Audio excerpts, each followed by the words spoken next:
Bismillah, Assalamualaikum, selamat datang di cerita tentang Pak Darmo sang penggali kubur di sebuah dusun. Sebuah tempat yang tenang di siang hari, namun penuh misteri di malamnya. Kisah ini dimulai dari kematian seorang juragan kaya raya yang meninggalkan rahasia besar dan sedikit teror di balik kuburnya.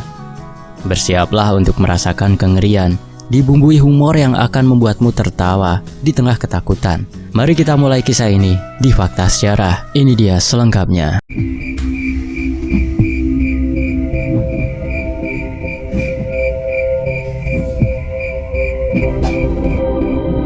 Pagi itu desa Kemuning digembarkan oleh berita yang beredar lebih cepat daripada angin gunung yang menerpa sawah. Juragan Wahid, tokoh yang dikenal sekaligus ditakuti di desa, ditemukan meninggal dunia di kursi goyangnya. Warga yang penasaran segera berkerumun di depan rumah megahnya, membicarakan penyebab kematiannya yang mendadak. Katanya sih jantungan, bisik Bu Surti kepada tetangganya, Bu Minah, sambil menggigit sudut selendangnya. Iya Bu, tapi saya dengar juga jangan-jangan dia kena kutukan. Juragan Wahid itu kan pelitnya, naudzubillah, sahut Bu Minah dengan nada penuh misteri. Pak Darmo, tukang gali kubur sekaligus penjaga pesarean desa, menerima tugas untuk menggali liang lahat bagi Juragan Wahid. Ketika berita sampai di telinganya, ia hanya menghela nafas panjang sambil menyambar cangkul. Darmo, hati-hati ya. Wong sugih kaya Juragan Wahid biasane duwe cerita sing macem-macem, ujar Pak Karto, kepala desa, setengah bercanda setengah serius. Hati-hati, orang kaya kayak Juragan Wahid biasanya punya cerita-cerita macem-macem. Pak Darmo hanya tertawa kecil. Tenang saja Pak, saya ini sudah biasa urusan dengan orang mati. Kalau Juragan Wahid bangkit lagi pun tinggal suruh balik tidur, jawabnya santai. Siang itu Pak Darmo bersama Karmin, asistennya yang terkenal ceroboh, mulai menggali kubur di tanah pesarean desa. Karmen dengan tubuh kecil dan semangat besar berusaha membantu, meski lebih sering membuat masalah daripada menyelesaikannya. Men, pelan-pelan dong, tanahnya malah kelempar ke mukaku ini, protes Pak Darmo ketika Karmen melempar sekop tanah sembarangan. Aduh sporone Pak, maaf, saya semangat banget ini, jawab Karmen sambil menyeringai. Tapi beberapa menit kemudian ia terpleset dan jatuh ke dalam lubang kubur yang sedang digali. Aduh, bokongku, teriak Karmen sambil meringis kesakitan. Warga yang sedang lewat spontan tertawa melihat kejadian itu. Dasar Karmen, men, kamu itu bisa bikin pocong ketawa tahu. Ejek salah satu warga, Pak Samin, yang ikut menonton. Karmen hanya nyengir sambil berusaha naik kembali dari lubang. Maaf Pak Darmo, mungkin saya harus belajar dari si Juragan Wahid biar nggak ceroboh kayak gini. Pak Darmo hanya geleng-geleng kepala. Belajar dari Juragan Wahid? Jangan, nanti pelitnya nular ke kamu. Kan pelitnya naudzubillah min dzalik, jawabnya, membuat warga yang mendengar ikut terbahak. Namun di tengah tawa itu ada sesuatu yang terasa aneh. Angin siang yang biasanya hangat tiba-tiba berubah dingin, dan burung-burung yang biasanya riuh kini diam membisu. Pak Darmo mencoba mengabaikan rasa tidak nyaman itu sambil terus bekerja. Meski ada firasat ganjil yang mulai mengusik pikirannya. Men, kamu lihat gak sesuatu di sana? Tanya Pak Darmo sambil menunjuk ke arah pohon besar di sudut pemakaman. Karmen melirik sejenak lalu tertawa. Pak Darmo, jangan mulai deh. Jangan-jangan bayangan pohon saja yang Bapak kira. Pak Darmo terdiam, tapi perasaan itu tak kunjung hilang. Sambil mengusap peluh, ia bergumam dalam hati. Mungkin ini cuma perasaan saja. Atau mungkin memang ada sesuatu yang gak beres dengan kuburan Juragan Wahid. Ba'da asar, Pak Darmo kembali ke pemakaman untuk memastikan bahwa semuanya telah siap untuk prosesi pemakaman Juragan Wahid. Karmen seperti biasa ikut menemani dengan langkahnya yang sedikit terlalu bersemangat. Pak Darmo, ini pertama kalinya saya gali kubur buat orang sekaya Juragan Wahid. Siapa tahu nanti saya dapat amplop bonus. Kata Karmen sambil terkekeh. Pak Darmo hanya mendengus. Men, kamu kerja yang benar saja. Kalau soal bonus, itu urusan keluarga Juragan Wahid. Namun suasana kerja mereka segera berubah saat mulai menggali lebih dalam. Pak Darmo merasa ada sesuatu yang aneh. Tanah yang biasanya mudah digali terasa jauh lebih berat, seperti ada yang menahannya dari dalam. Men, kamu ngerasain gak? Tanahnya ini keras banget, tanya Pak Darmo sambil menghapus peluh dari dahinya. Carmen yang sedang sibuk mencangkul berhenti sejenak. Iya pak, kayak ada yang nahan dari bawah. Apa jangan-jangan Juragan Wahid gak mau dikubur di sini ya? Pak Darmo memelototinya. Hei men, jangan ngomong sembarangan. Ini tanah biasa. Cuma mungkin karena lembab saja mungkin ya. Tiba-tiba angin dingin berembus kencang, membuat Carmen merinding. Pak Darmo, saya merasakan sesuatu. Jangan-jangan ini ada hantunya, katanya sambil bercanda, tapi wajahnya sedikit pucat.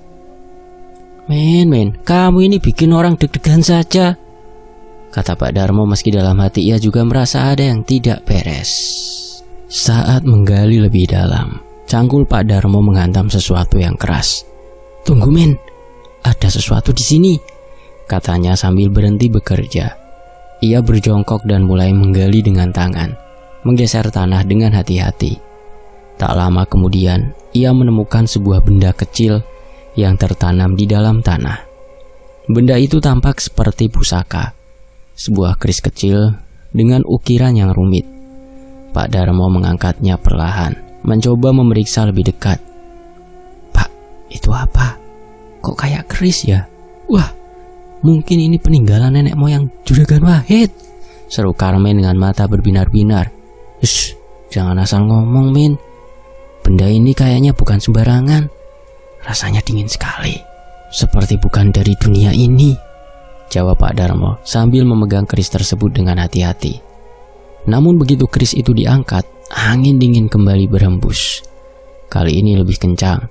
Suara gemerisik daun terdengar seperti bisikan halus, membuat keduanya saling pandang dengan wajah tegang. Pak Darmo, saya kok jadi gak enak ya? Kayaknya ini bukan pertanda baik, kata Carmen sambil mundur perlahan. Pak Darmo hanya mengangguk, mencoba menenangkan dirinya. Men, ayo kita bereskan dulu. Nanti kita tanya Pak Karto soal benda ini. Jangan sampai ada masalah di pemakaman nanti. Meski mencoba mengabaikan firasat buruk itu, keduanya tidak bisa mengusir perasaan aneh yang menyelimuti mereka. Hari itu pekerjaan mereka selesai dengan berat hati, dan keris kecil yang ditemukan di dalam tanah menjadi misteri baru yang tak terpecahkan. Pas setelah penggalian liang lahat selesai, jalanan menuju ke pesarian sudah dipenuhi warga yang datang untuk mengantarkan kepergian orang yang selama ini dikenal sebagai juragan besar. Meski sifatnya kerap menjadi bahan pergunjingan, Pak Darmo dan Carmen sudah lebih dulu berada di area pemakaman dari tadi udah stay, memastikan yang lahat yang mereka gali siap menerima tubuh Juragan Wahid. Tanah basah dan bau khas bumi memenuhi udara. Carmen seperti biasa berusaha mencairkan suasana. Pak Darmo, ini kuburan atau lubang buat sembunyi sih? Dalam banget, kayak mau main petak umpet sama hantu, celetuk Carmen sambil menyeka keringat. Pak Darmo meliriknya. Men, nek kowe ngomong terus sembarangan, nanti malah beneran jadi lubang sembunyi buat kamu. Ayo.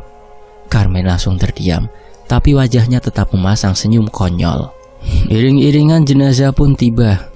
Keranda yang ditandu oleh 4 orang pun diturunkan dekat liang lahat. Doa-doa dari warga menggema, dipimpin oleh sang ustadz. Sesekali terdengar isak tangis, terutama dari keluarga almarhum. Namun di antara kerumunan, ada bisik-bisik warga yang tak bisa ditahan. Jenazah Juragan Wahid perlahan diturunkan dari keranda menuju ke liang lahat. Pak Darmo dan Carmen segera mengangkat jenazah Juragan Wahid untuk dioper ke dalam liang lahat yang sudah ada keluarganya di bawah liang lahat. Pada saat itu Carmen kehilangan keseimbangan. Ia pun tergelincir masuk ke dalam lubang. Astaga Carmen, apa yang kamu lakukan? Teriak Pak Darmo yang langsung berusaha menariknya keluar. Warga yang melihat kejadian itu terdiam sejenak. Lalu ada yang tertawa kecil. Carmen dengan wajah penuh tanah mencoba menyelamatkan harga dirinya. Saya cuma ingin memastikan Juragan Wahid nyaman di sini kok, katanya sambil tertawa garing. Pak Ustadz menenangkan suasana dan meminta semua kembali fokus pada prosesi. Dengan susah payah, Carmen berhasil keluar dari liang lahat meski tubuhnya penuh tanah dan wajahnya kusut. Setelah liang lahat tertutup sempurna oleh tanah dan doa terakhir dipanjatkan, warga mulai meninggalkan pesarean. Namun Pak Darmo merasa ada sesuatu yang aneh. Tanah di atas kuburan Juragan Wahid tampak sedikit bergetar, seolah ada sesuatu yang ingin keluar. Men, bisik Pak Darmo sambil menepuk bahu Carmen. Kamu merasa ada yang aneh enggak? Carmen menggaruk kepala. Aneh sih enggak, tapi tadi saya kayak nginjak sesuatu keras di dalam lubang. Mungkin batu atau yang enggak tahulah. Pak Darmo hanya mengangguk, tapi firasatnya tetap buruk. Ia memutuskan untuk mengawasi makam itu lebih sering. Sementara Carmen, meski ceroboh, berusaha menjaga jarak dari kuburan Juragan Wahid. Takut kalau ada kejadian aneh berikutnya. Malam itu, suasana rumah Pak Darmo terasa sepi dan sedikit mencekam. Setelah seharian bekerja menggali kubur Juragan Wahid, ia berusaha mengusir lelah dengan secangkir teh hangat di ruang tamu. Namun di tengah malam yang hening itu, suara gemerincing koin terdengar samar-samar dari arah dapur. Pak Darmo langsung menoleh, keningnya berkerut. Siapa di dapur tengah malam begini? Gumamnya dengan suara pelan, mencoba meyakinkan diri bahwa itu mungkin hanya suara tikus. Belum sempat ia berdiri untuk memeriksa, suara ketukan keras di pintu depan membuatnya tersentak. Dengan langkah hati-hati, ia membuka pintu dan mendapati Carmen berdiri dengan wajah panik. Namun terlihat konyol karena pakaiannya masih belepotan tanah dari pemakaman tadi. Pak Darmo, boleh numpang di sini semalam gak? Carmen berkata cepat, nafasnya terengah-engah seperti habis lari maraton. Malam-malam begini ngapain kamu kesini, men? Tanya Pak Darmo, heran. Saya takut, Pak. Tadi pulang dari pesarean lewat pohon beringin, ada suara aneh. Tiba-tiba badan saya merinding semua, kata Carmen sambil mengusap tengkuknya yang basah oleh keringat. Pak Darmo mendengus. Kamunya saja yang kebanyakan nonton cerita horor di TV. Sudah, masuklah. Tapi jangan ribut, nanti anak-anak bangun. Begitu Carmen duduk di kursi ruang tamu, ia langsung berseru. Pak Darmo, bikinin kopi dong. Dinginnya bikin jantung saya tambah kenceng nih. Pak Darmo memelototinya. Ini rumah saya atau warung kopi ya? Kalau mau kopi, buat sendiri di belakang. Carmen cengengesan, lalu bangkit menuju dapur. Namun baru beberapa langkah, suara gemerincing koin tadi terdengar lagi. Kali ini lebih jelas. Carmen mendadak berhenti, wajahnya pucat. Pak Darmo, tadi ada suara itu apa ya? Bisiknya sambil menuju ke arah dapur. Pak Darmo berdiri, berjalan mendekati Carmen. Suara apa? Lah tak kira kamu tadi, kamu muncul di sini berbarengan dengan suara itu. Kamu gak usah panik, mungkin cuma... Sebelum kalimatnya selesai, terdengar suara pintu berderi dari halaman belakang. Keduanya saling pandang dengan wajah penuh tanya. Perlahan, mereka mengintip ke arah jendela. Di halaman yang diterangi cahaya bulan, sosok tinggi berbalut kain putih tampak berdiri membelakangi rumah. Itu kan? Carmen menunjuk dengan tangan gemetar. Pak Darmo menyipitkan mata. Ia mengenali siluet itu, terlalu familiar. Juragan Wahid! Carmen langsung berteriak, ampun!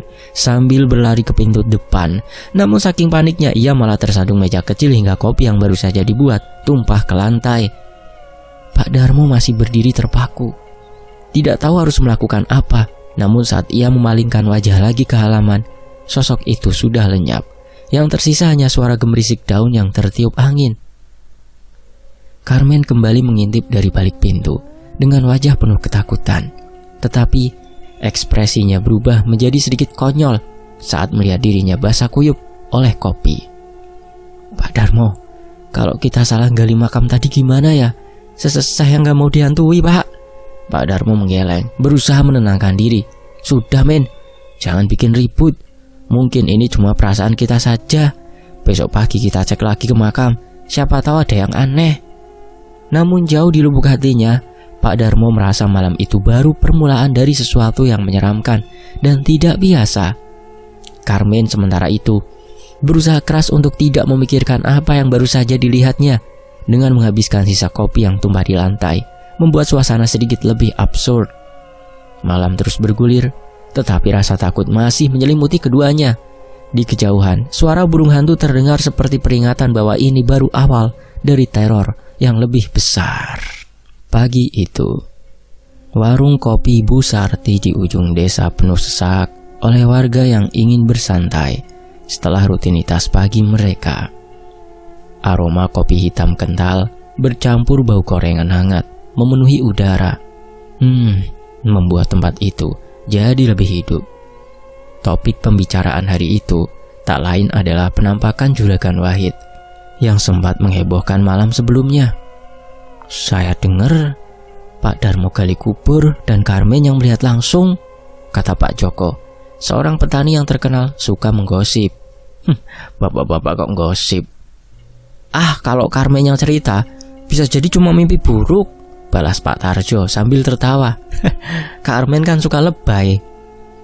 Seakan terpanggil, Karmen muncul di pintu warung dengan wajah yang masih sedikit pucat. Ia membawa segulung kain sarung di tangan kirinya. Begitu melihat warga berkumpul, ia langsung duduk di bangku di pinggir Pak Joko. Pak Joko, Pak Tarjo, jangan main-main soal ini. Saya sendiri loh yang melihat penampakannya, jelas di depan mata, katanya dengan nada dramatis sambil melambaikan tangan seperti aktor teater. Pak Joko tertawa kecil. Coba ceritakan, Min.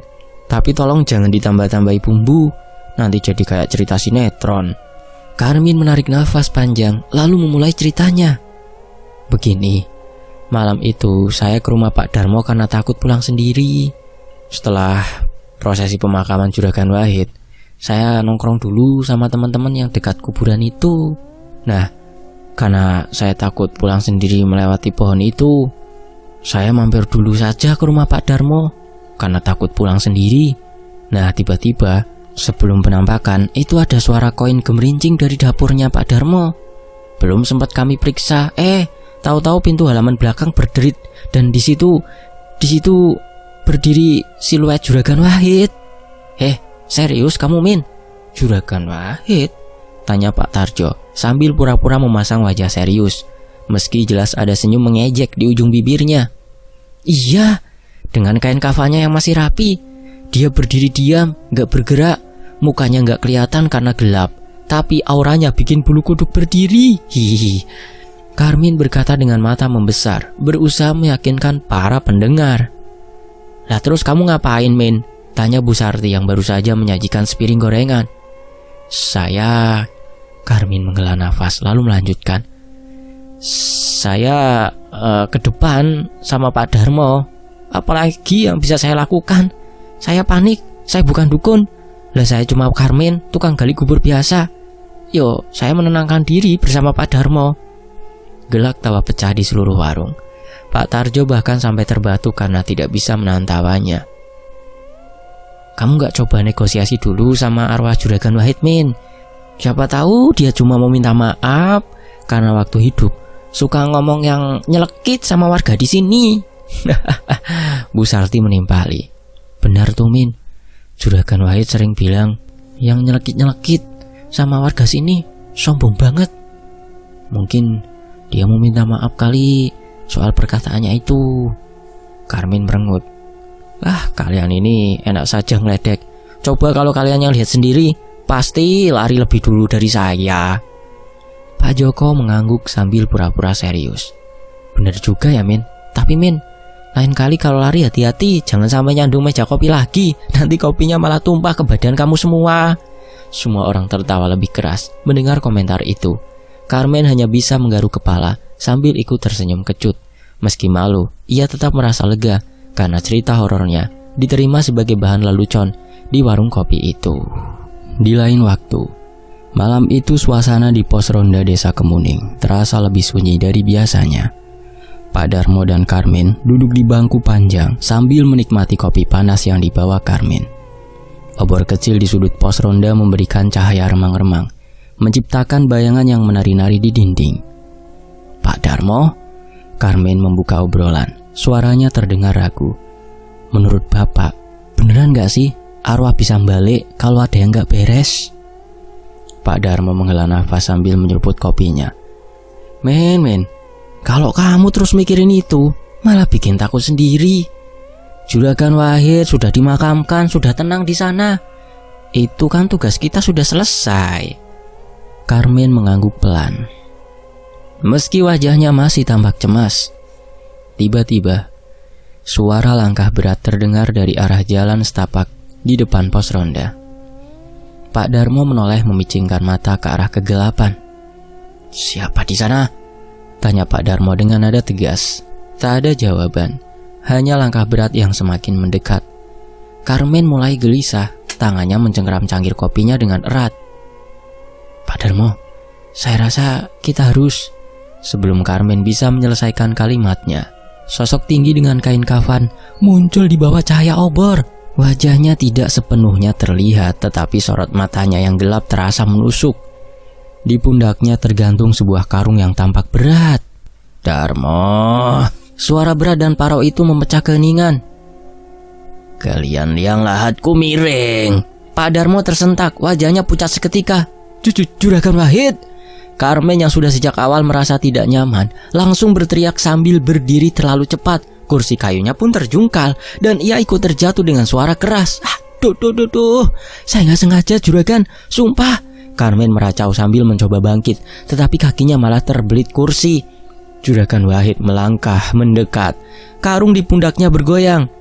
"Darmo, kamu pikir aku bisa istirahat tenang kalau galiannya miring? Pulang sana, perbaiki kuburanku." Pak Darmo hanya bisa mengangguk gemetar. Iya juragan, saya akan perbaiki besok lagi." Karmen yang masih terguling di lantai menatap sosok itu dengan mata membesar. "Pak Darmo, cepat bilang kita cuma bercanda, Pak." Juragan Wahid berhenti, menatap Karmen dengan tatapan tajam. Karmen langsung menutup mulutnya, takut mengucapkan kata yang salah lagi. Setelah beberapa detik yang terasa seperti seumur hidup, Juragan Wahid memutar tubuhnya perlahan dan menghilang ke dalam kegelapan, meninggalkan suara gemerincing yang samar dari karung yang dibawanya. Pak Darmo dan Karmin duduk terpaku. Tak ada yang berani berbicara selama beberapa menit. Akhirnya, Karmen yang memecah keheningan. "Pak Darmo, saya rasa saya perlu cuti dari ronda seminggu. Ini bukan kerjaan yang cocok buat saya." Pak Darmo hanya bisa menggeleng, meski senyum tipis muncul di wajahnya. Min, lah kalau kamu cuti, siapa yang bakal bantu saya kalau ada hal aneh lagi?" "Pak, maaf saja, tapi urusan sama Juragan Wahid, saya lebih baik jadi penonton." Karmen menjawab sambil memunguti kursinya yang terbalik.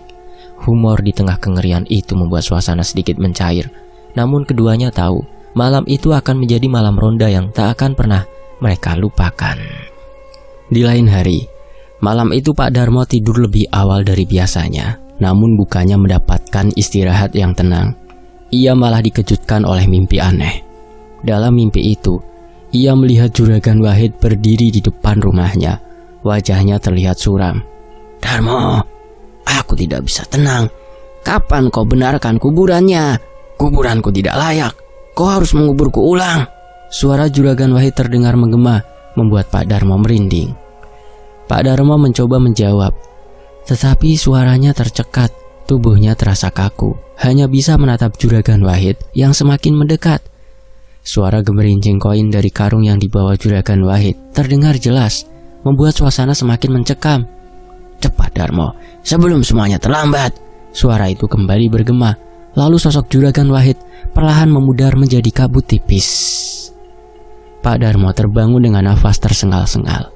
Ia mengusap wajahnya yang basah oleh keringat. "Astaga, Juragan Wahid nagih-nagih terus. Itu maknanya apa ya? Kubur dibenerin, terus yang di ronda juga sama minta kuburnya dibenerin." Gumamnya sambil melirik jam dinding. Baru pukul 2 dini hari. Keesokan harinya, di warung kopi Pak Darmo menceritakan mimpinya kepada Karmin dan beberapa warga lain yang berkumpul. Ekspresi serius Pak Darmo membuat suasana mendadak hening. "Jadi Pak Darmo, Juragan Wahid datang lagi dalam mimpi?" tanya Karmen dengan nada sedikit panik. "Wah, ini sih bahaya." Pak Darmo mengangguk. "Dia minta dikubur ulang, katanya kuburannya nggak layak. Itu maknanya apa? Hakikatnya apa? Apa memang kuburannya kita gali lagi? Ya repot kalau kayak gitu." Tiba-tiba Karmen menyela dengan nada dramatis. Iya Pak Darmo, saya juga mimpi semalam. Juragan Wahid datang ke saya, tapi beda Pak ini. Semua orang menoleh ke Karmin dengan penasaran. Nah terus gimana mimpinya men? Tanya salah satu warga. Karmin mulai menarik nafas panjang, bersiap-siap bercerita. Jadi begini, Juragan Wahid datang sambil bawa karung emas. Lalu dia bilang ke saya, Karmin, kau orang paling beruntung. Aku berikan semua ini asal kau menjaga kuburanku. Warga yang mendengar langsung saling pandang, mencoba menahan tawa, tapi Karmin belum selesai.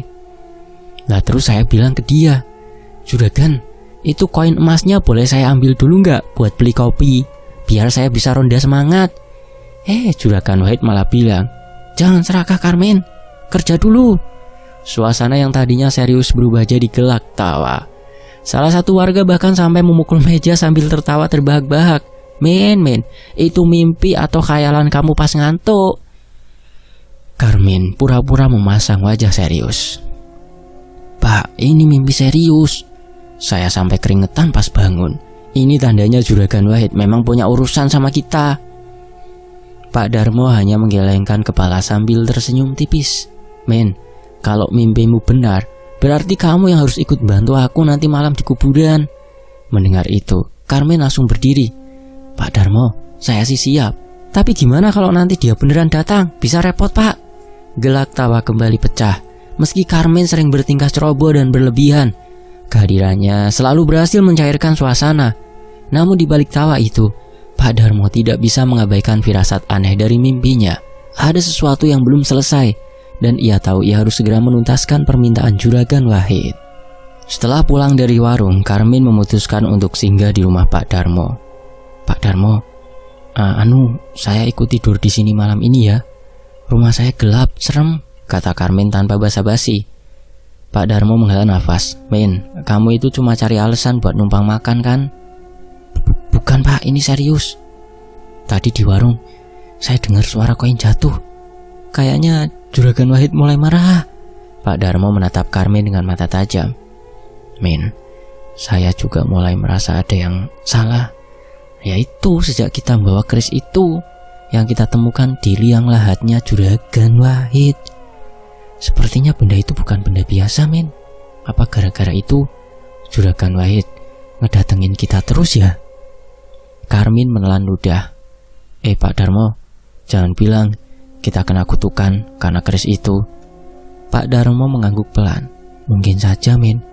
Sepertinya keris itu ada hubungannya dengan arwah Juragan Wahid yang tidak tenang. Kita harus cari tahu lebih banyak soal benda itu. Sementara itu di rumah warga lain kejadian aneh mulai bermunculan. Ibu Sarmi, penjual sayur, mengaku melihat siluet Juragan Wahid duduk di kursi ruang tamunya.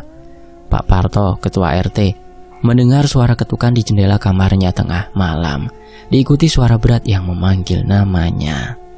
Semakin malam, desa Kemuning terasa semakin mencekam. Namun di tengah semua ketegangan, Karmin tetap mencoba menghidupkan suasana dengan tingkah konyolnya.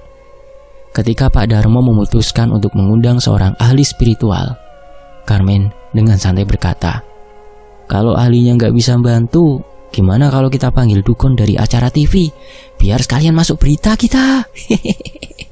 Pak Darmo hanya bisa menggelengkan kepala. Men, kamu ini serius apa enggak? Ini nyawa kita yang dipertaruhkan loh. Karmin tertawa kecil. Serius Pak, tapi kalau ada emasnya beneran, saya duluan yang ambil loh. Di tengah canda dan ketakutan mereka sadar bahwa waktu semakin mendesak. Pak Darmo harus segera menemukan cara untuk menghentikan teror Juragan Wahid sebelum keadaan menjadi semakin buruk. Setelah beberapa malam penuh teror, Pak Darmo memutuskan bahwa sudah saatnya mencari tahu asal-usul keris yang mereka temukan di makam Juragan Wahid. Ia mengumpulkan beberapa warga desa di rumahnya untuk berdiskusi, termasuk Karmin yang tak pernah absen dari keributan apapun di desa. Kita harus cari tahu benda apa ini sebenarnya, ujar Pak Darmo sambil menunjukkan keris kecil yang mereka temukan. Pak Slamet, yang dikenal punya banyak kenalan di luar desa, menyarankan. Saya pernah dengar ada orang pintar di desa sebelah yang ahli soal-soal benda seperti ini. Mungkin kita bisa tanya ke beliau. Carmen yang duduk di sudut ruangan langsung menyahut. "Kalau perlu jalan jauh, saya siap Pak Darmo. Tapi nanti uang bensin saya diganti ya." Pak Darmo melirik Carmen dengan kesal. Men, ini soal nyawa, bukan soal bensin." Esok harinya, rombongan kecil pun dibentuk.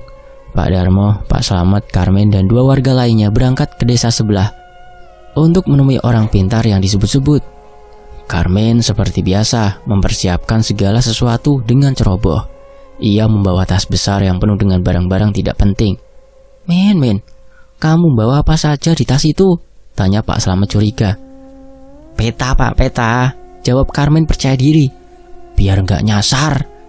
Saat mereka sampai di tengah perjalanan, Pak Darmo meminta Carmen membuka peta yang dibawanya. Carmen dengan bangga mengeluarkan sebuah kertas besar. Namun alih-alih peta jalan, yang ia bawa adalah peta rute angkot di kota. Pak Darmo memegang kepalanya. Men, ini desa, bukan kota. Mana ada angkot di sini? Tanya saja sama warga sekitar, gampang." Carmen tertawa kecil. Wah, maaf Pak, saya kira ini cukup membantu." Pak Slamet hanya bisa menghela nafas panjang. "Dasar kamu ini men, selalu saja ada yang salah." Setelah perjalanan panjang yang diselingi canda dan celaan pada Carmen, mereka akhirnya tiba di rumah Pak Mantri, orang pintar yang terkenal di desa sebelah. Pak Mantri adalah pria tua sebagai petani, dengan penampilan ya ala kadarnya seorang petani biasalah, warga biasa, namun memancarkan aura bijaksana. Setelah mendengar cerita mereka, Pak Mantri memeriksa keris tersebut dengan seksama. Benda ini bukan sembarang keris," kata Pak Mantri dengan suara berat. "Ternyata ini adalah jimat pelaris. Pemiliknya pasti menggunakan ini untuk mempermudah jalan kekayaannya. Tapi dengan syarat tertentu. Kalau tidak dipenuhi salah satunya, roh pemilik jimat ini akan terganggu." Pak Darmo mengangguk memahami penjelasan itu. "Jadi apa yang harus kami lakukan Pak Mantri?"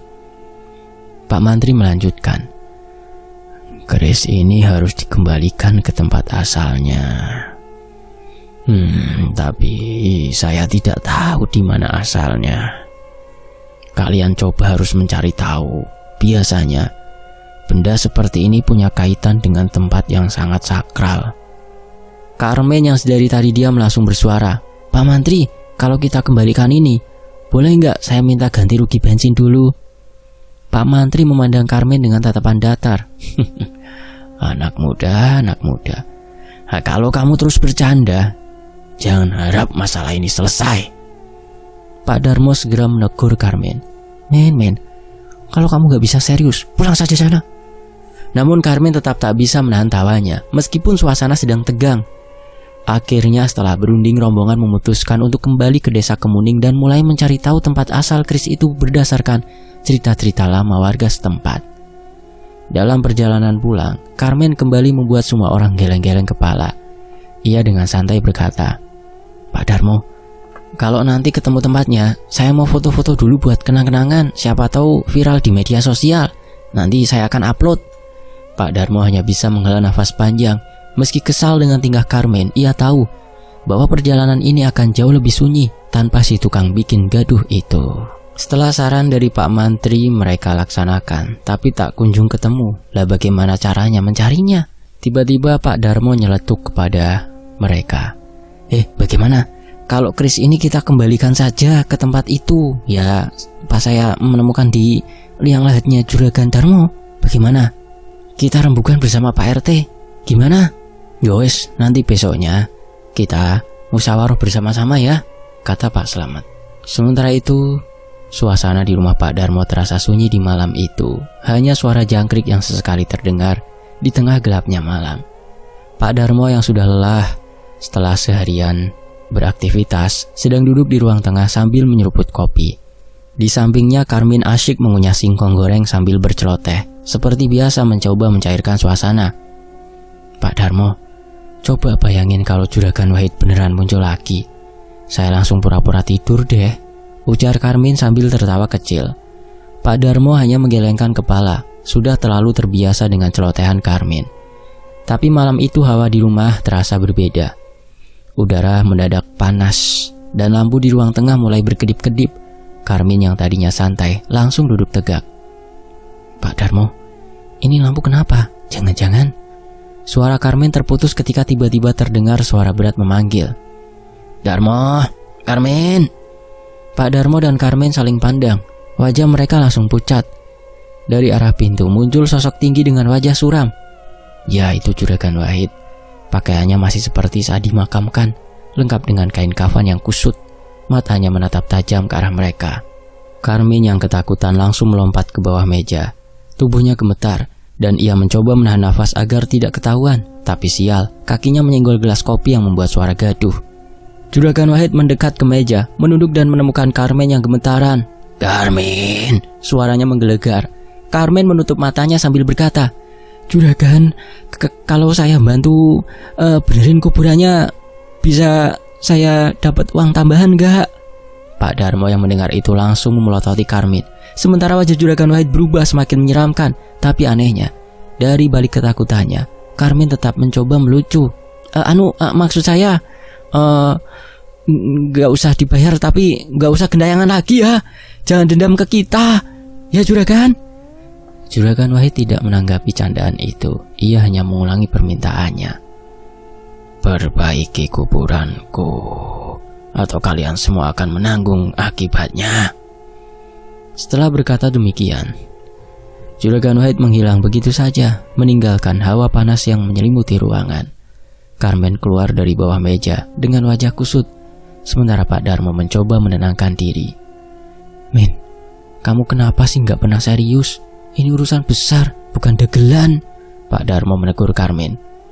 Karmin menggaruk kepala.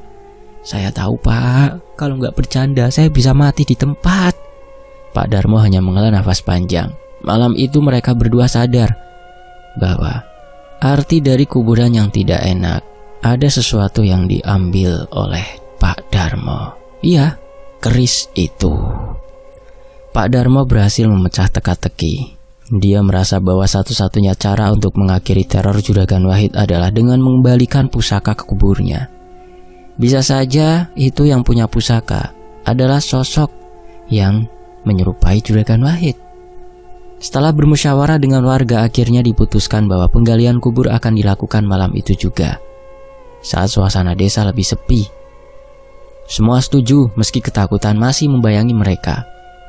Di tengah persiapan, Karmin seperti biasa membuat suasana menjadi kacau. Saat membawa lentera untuk penerangan, ia tersandung batu di halaman rumah Pak Darmo.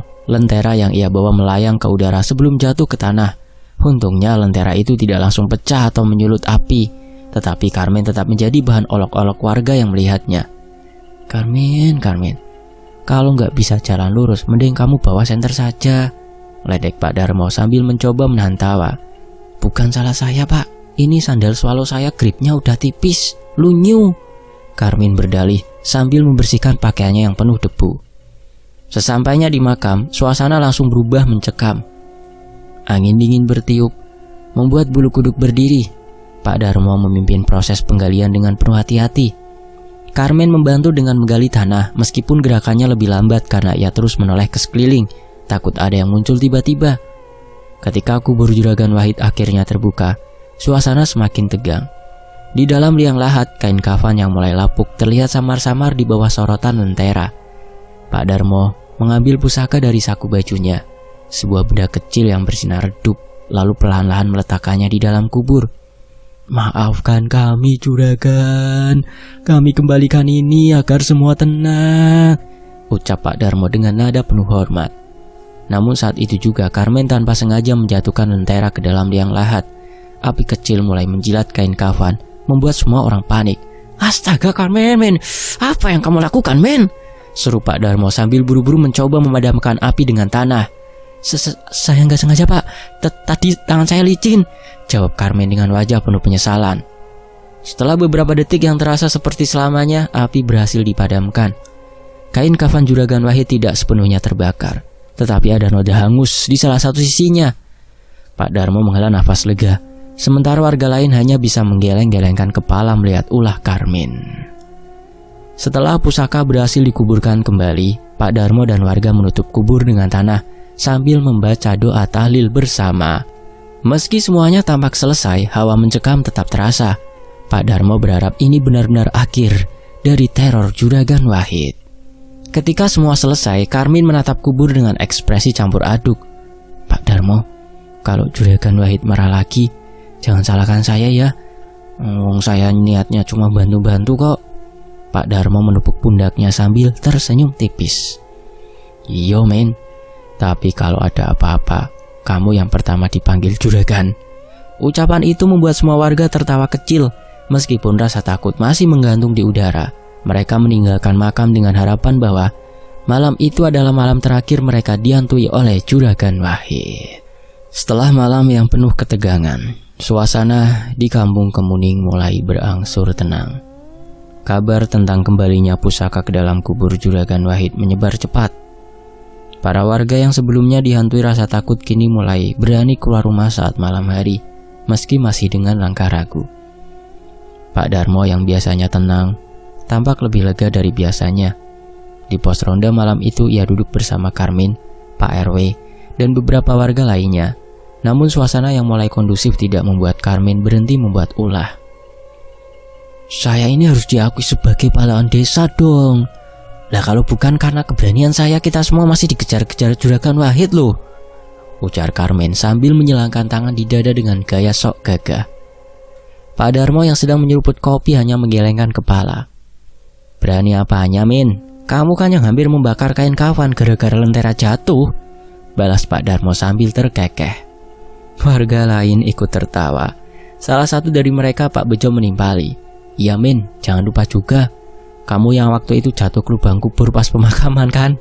Kalau bukan karena kamu, suasana mencekam jadi lucu. Karmen yang merasa dirinya sedang diserang mencoba membela diri. Loh, itu kan strategi saya biar semua gak terlalu tegang. Lah kalau gak ada saya, siapa yang bikin suasana cair? Cair apanya? Malah bikin kami semua kerja 2 kali, sela Pak RW dengan senyum jahil. Semua orang tertawa terbahak-bahak, sementara Karmen cemberut seperti anak kecil yang tidak diberi permen. Namun di balik canda tawa itu, ada rasa syukur yang mendalam. Tidak ada lagi suara koin berjatuhan, penampakan di warung kopi, atau teriakan malam yang memecah keheningan. Bahkan Pak Darmo yang sering dihantui mimpi buruk tentang Juragan Wahid, kini bisa tidur lebih nyenyak. Selesai. Demikianlah sebuah dongeng misteri. Semoga terhibur. Fakta Sejarah pamit. Wassalamualaikum. Sampai jumpa di kisah lainnya.